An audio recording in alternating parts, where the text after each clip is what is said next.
Welcome to our seventh person of the timeline of the exile to Jesus, and that would be Ezekiel. We see here in our chart we've done, Ezekiel is down here. He is a prophet that was basically at the end of Zedekiah, or right before the end of Zedekiah, a little bit after Jeremiah, towards the end of Jeremiah, but he was around at the same time, and so was Daniel, although Daniel really didn't begin his book until the time of Nebuchadnezzar, which would have been after, during this time of Ezekiel that we see, the early part. Then Haggai and Zechariah are at the time of the exile, the captivity. We're going to be going through those books when we get done with the timeline. Now, the book of Ezekiel, if you're going to look in the Bible and you're looking to see the wonders of God, then I would imagine the best book that you could choose would be Genesis. It has all the creation and all the wonderful stories, Joseph and so forth.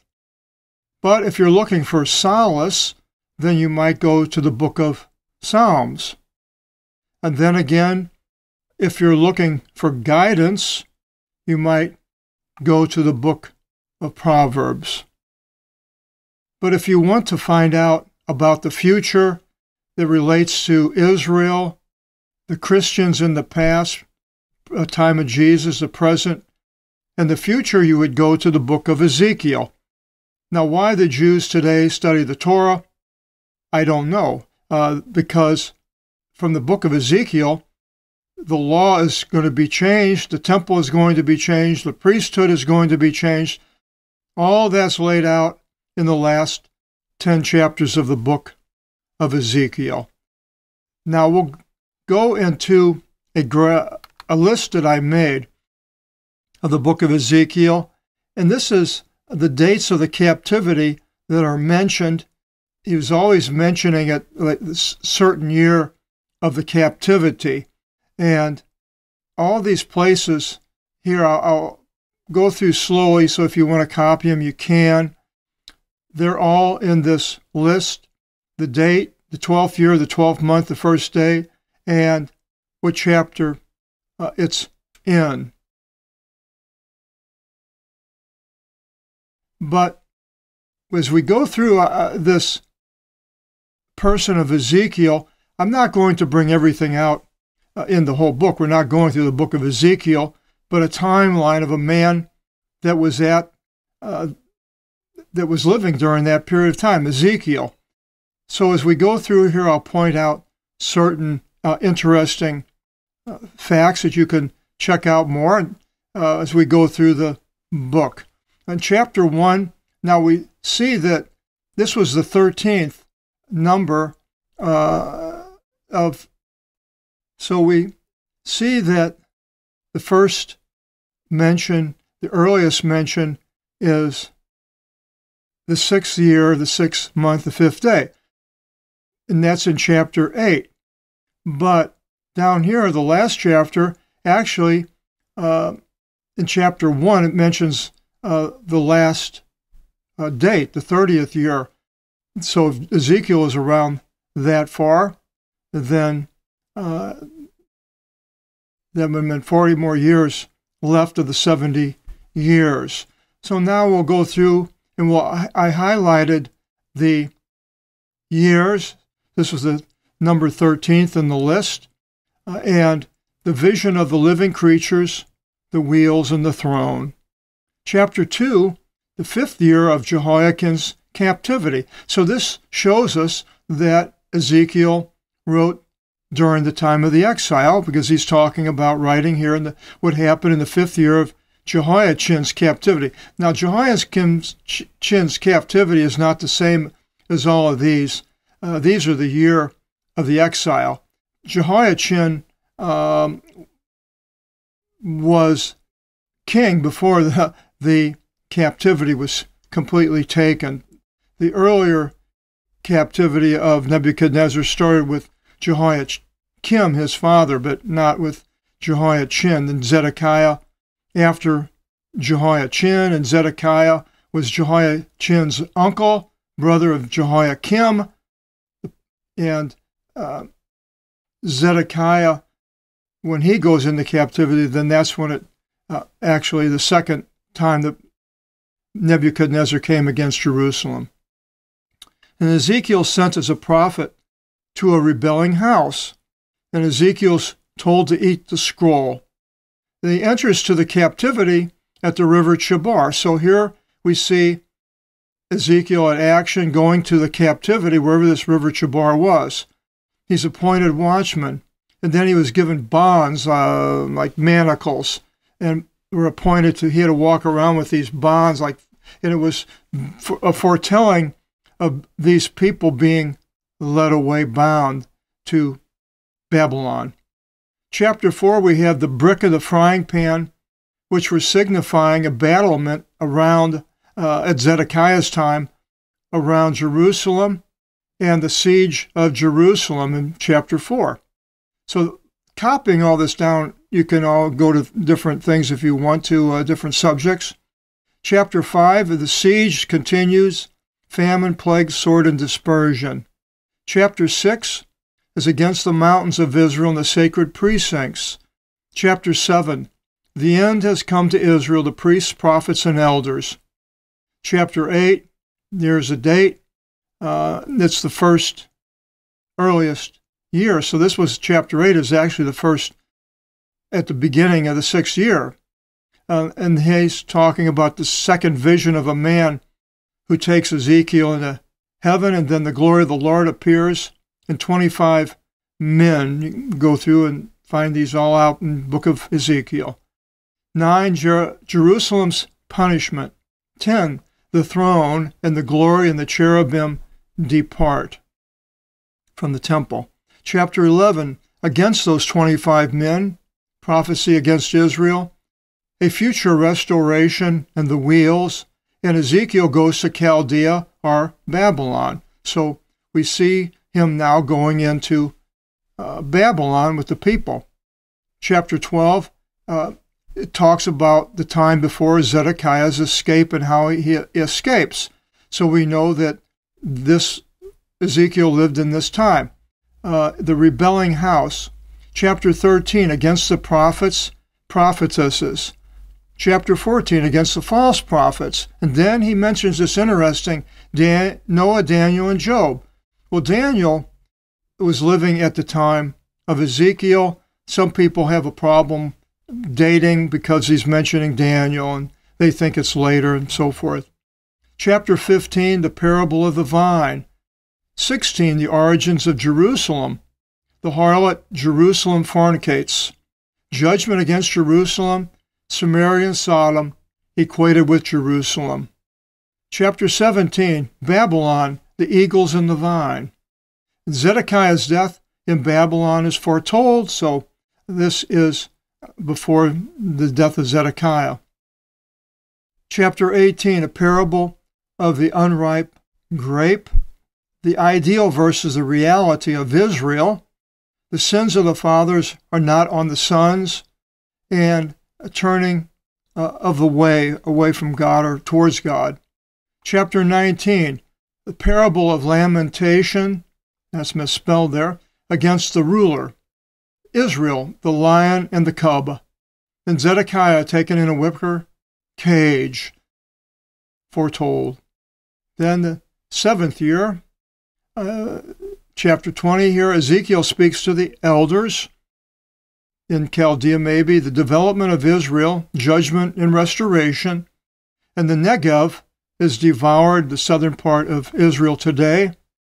21, the broadsword against Babylon and Ammon, which is today's Jordan, the northern part.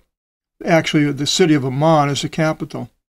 Chapter 22, the city of blood. Israel cast into a furnace, and condemnation of the land. Chapter 23, Oholah is Samaria, Oholiba is Jerusalem, the children of Ezekiel, and it's against Jerusalem. Chapter 24, the 9th year, parable of the kettle, the city of blood, Jerusalem, the death of Ezekiel's wife. Chapter 25, against Ammon in Jordan, Moab, Jordan, Edom, Jordan, and the Philistines, Gaza. Boy, does that sound familiar? What's going on today? That's what I was mentioning. This book has things that are going to happen now, happened in the past, and are going to be in the future. Chapter 26 is the 11th year, judgment against Sor, which is another name for the city of Tyre in Lebanon, which could be taken over by Israel any day. Chapter 27, a lamentation against Sor, Tyre. And the ruler of Tyre is mentioned. And then Daniel again is mentioned in verse 3 of chapter 28. And against Sidon, which is, I believe, north of Tyre, if I'm not mistaken, in Lebanon. Chapter 29, the 10th year, against Egypt. And then we get to number 12, 27th year, way at the end, the 29th year of Nebuchadnezzar. So that's chapter 29. This part of it is way late in the timeline. Chapter 30, the 11th year is Day of the Lord. Chapter 31, the 11th year again, the parable of the trees, which is against Pharaoh, probably Necho. Chapter 32 is the 12th year, the 12th month, the first day, number 8, a prophecy over Pharaoh, the captivity. Babylon is coming, so it mentions Babylon, so this is another instance of Ezekiel knowing what was happening at that time. Egypt goes into destruction. Necho is defeated by Nebuchadnezzar. A lament over Egypt, Assyria, Elam, Meshech, Tubal, Edom, and rulers from the north. Now we're getting into a possible future time here. It mentions these places, which we'll get to in a few chapters later. More could be today, relating to today. Chapter 33, the watchman of Israel. If you're not watching, then woo, bad news. Ezekiel is a watchman. Righteousness of the just one versus the impious one. Then the 12th year, the fall of Jerusalem. And listening to Ezekiel versus not heeding what he's saying. Chapter 34, a prophecy against the shepherds of Israel. That's misspelled. The clergy. The Lord is the true shepherd. This is in the future with Jesus. Mentions about the return of Israel. And David as one shepherd tending, which is the future tied into the Lord, Jesus. Chapter 35, against Mount Seir, which is in Jordan, future. Chapter 36, against the mountains of Israel, and the restitution of Israel, a punishment, though, for idolatry, and with the restitution, a new heart and spirit. Chapter 37, the dry bones, Israel's restitution. The two rods, David, a ruler for the future, with a covenant of peace, which has not happened yet. Chapter 38, which could be relating to today, Gog in the land of Magog, which also appears after Satan is released from the prison after the 1,000 years. So it could be both, or one or the other. And the ruler of Rosh, Meshech, and Tubal, countries from the far north, I believe it says. And the Persians, that's today's Iran, Ethiopia, Libya, Gomer, Togarmah, Sheba, Dedan are in Arabia. Carthage is over by Libya. And then it goes into latter end of the days and a great earthquake, 38. 39, it's against Gog and the land. Gog is defeated, which could be the Islamic nations coming against Israel today. The land is cleansed from all these dead bodies.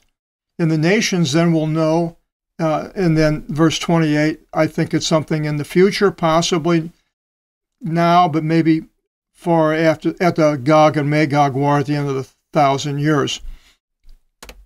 Then in chapter 40, the 25th year of the captivity, he has a vision of a city on a high mountain, which would be Mount Meron, as far as I see it, which is slightly northwest of the Lake of Galilee, where the temple here in 41, the water goes into the Lake of Galilee, so it couldn't be Jerusalem.